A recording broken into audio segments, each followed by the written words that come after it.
It was an ordinary morning, the kind where everything felt rushed but predictable. I had a big meeting at work, and my mind was already racing with numbers, slides, and what I needed to say. Like always, I stopped at my favorite coffee shop on the corner. The familiar smell of roasted beans and freshly baked pastries hit me the moment I stepped inside. The line was long, but I didn't mind. This ritual gave me a sense of comfort in an otherwise chaotic life. When I finally reached the counter, I ordered my usual, a hot latte with just a touch of vanilla. The barista smiled, wrote my name on the cup, and slid it down the counter. I grabbed it quickly, already thinking about the day ahead. As I walked toward the exit, I noticed a boy sitting just outside the shop. He couldn't have been more than 12, dressed in worn-out clothes with a small backpack at his side. His hair was messy, his shoes too big for his feet. People passed him by without a glance, some even stepping around him as if he didn't exist. I was about to take my first sip when he suddenly looked straight at me. His eyes were sharp, almost urgent, and in a clear voice he said, "Don't drink that coffee."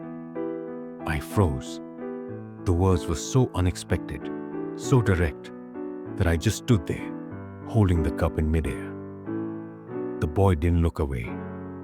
His gaze was fixed on me, serious and unwavering. For a split second, I thought it was a prank, or maybe the rambling of someone desperate for attention. But something in his voice, something in the way he said it, made my heart skip a beat. Little did I know, listening to that warning would change everything. I stood there, frozen in place, the warm cup still in my hand. The boy's words echoed in my head. "Don't drink that coffee." My first instinct was to brush it off. Maybe he was trying to distract me so he could grab it, or maybe he was just saying things to get noticed. But when I looked closer, I realized he wasn't joking. His expression was deadly serious. I took a step toward him. "What did you just say?" I asked cautiously. The boy looked around nervously, as if afraid someone might overhear. "Please," he whispered, "don't drink it. Something's wrong with it." A chill ran down my spine. "What do you mean? How could you possibly know that?" He hesitated, clutching the straps of his backpack. I saw the guy behind the counter," he stammered. "He put something in it when you weren't looking." My stomach tightened. I glanced back inside through the glass window. The barista was laughing with another customer, completely at ease, like nothing had happened. I turned back to the boy, trying to read his face. He looked tired, hungry, and vulnerable, but his eyes told another story. They were sharp, focused, and filled with an urgency I couldn't ignore. I wanted to dismiss him, to chalk it up to a wild imagination or a desperate grab for attention. But deep down, something didn't feel right. Why would a child, homeless, ignored by everyone, go out of his way to warn me? I lowered the cup and stared at the steaming liquid inside. Suddenly, it didn't look so comforting anymore. "All right," I said quietly, my heart pounding. "Tell me everything you saw." The boy glanced around again, his voice trembling as he began to explain. "I was sitting right by the window. Nobody notices me, so people forget I'm even there. I saw the barista make your coffee, but it wasn't normal." I leaned closer, trying to keep my voice calm. "What exactly did you see?" He swallowed hard. He reached under the counter and poured something from a small vial into your cup before handing it over. I don't know what it was, but it wasn't coffee. My chest tightened. "Are you sure it wasn't just syrup or flavoring?" The boy shook his head firmly, I've watched them make drinks 100 times. I sit here almost every day. That wasn't syrup. It was clear, like water, but he hid it quickly. My grip on the cup tightened. I stared down at the steaming latte, suddenly afraid of what I was holding. My mind raced. Was this even possible? Why me? Why would someone tamper with my coffee? The boy leaned in closer, his eyes full of fear. Please believe me. People don't listen to me because I'm just a homeless kid, but I know what I saw. I don't want you to get hurt. I looked back into the cafe. The barista caught my eye and gave me a casual smile, as if nothing was wrong. But now I couldn't shake the boy's words. Every instinct in me screamed to throw the cup away. Still, a part of me wondered, was this child trying to save me? Or was I being drawn into something I didn't understand? One thing was clear. I couldn't ignore him. I stood on the sidewalk staring at the coffee cup like it was a ticking time bomb. My hands were trembling, my heart pounding so loud I swore people around me could hear it. The boy's warning kept replaying in my head.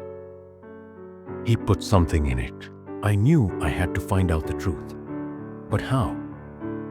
I couldn't just walk back inside and accuse the barista without proof. What if I was wrong? What if this boy was mistaken? Or worse, making it up? Then an idea hit me. There was a trash can nearby.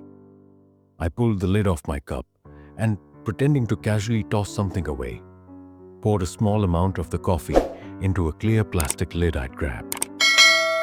The liquid looked normal, frothy, sweet-smelling, just like any other latte. But appearances meant nothing now. I turned to the boy.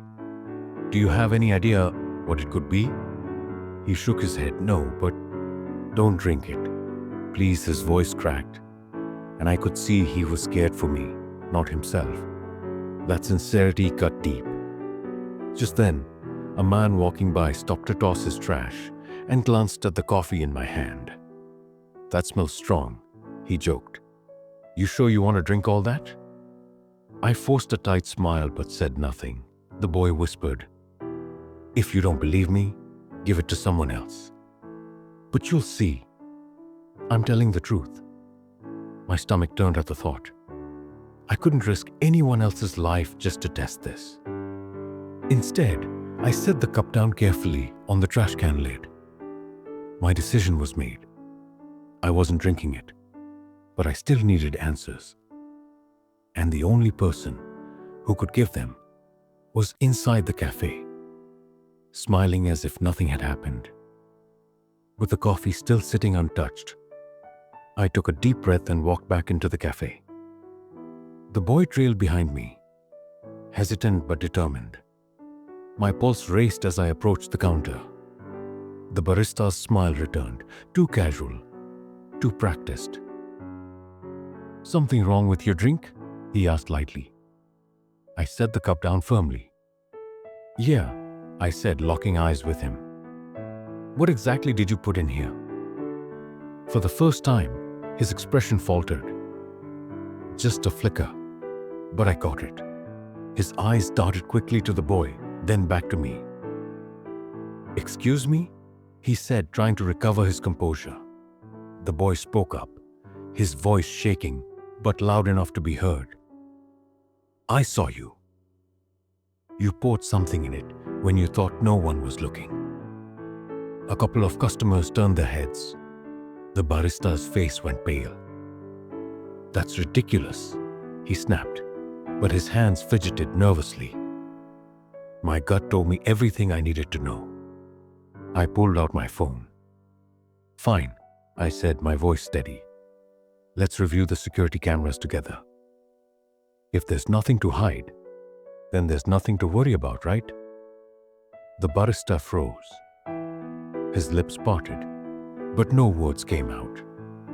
Finally, he muttered something about needing to check in the back and bolted through the swinging door. He never came back. A manager rushed out a moment later, confused and apologizing. They promised to review the footage immediately. I left my untouched coffee behind and walked out with the boy. That day, I realized something unbelievable. A homeless child, ignored by everyone else, had just saved me from something dangerous, maybe even deadly. As we stood outside, I looked at him and said, "You didn't just warn me. You saved my life." And I meant every word. Thank you so much for watching this story till the end. I hope you enjoyed it and maybe even learned something from it. If you'd like to hear more stories like this, full of life lessons, drama, and emotions, make sure to hit that subscribe button and turn on the notification bell so you'll never miss an update. Your support means the world, and it helps me keep bringing you more inspiring and unforgettable stories. Stay tuned because more amazing stories are on the way.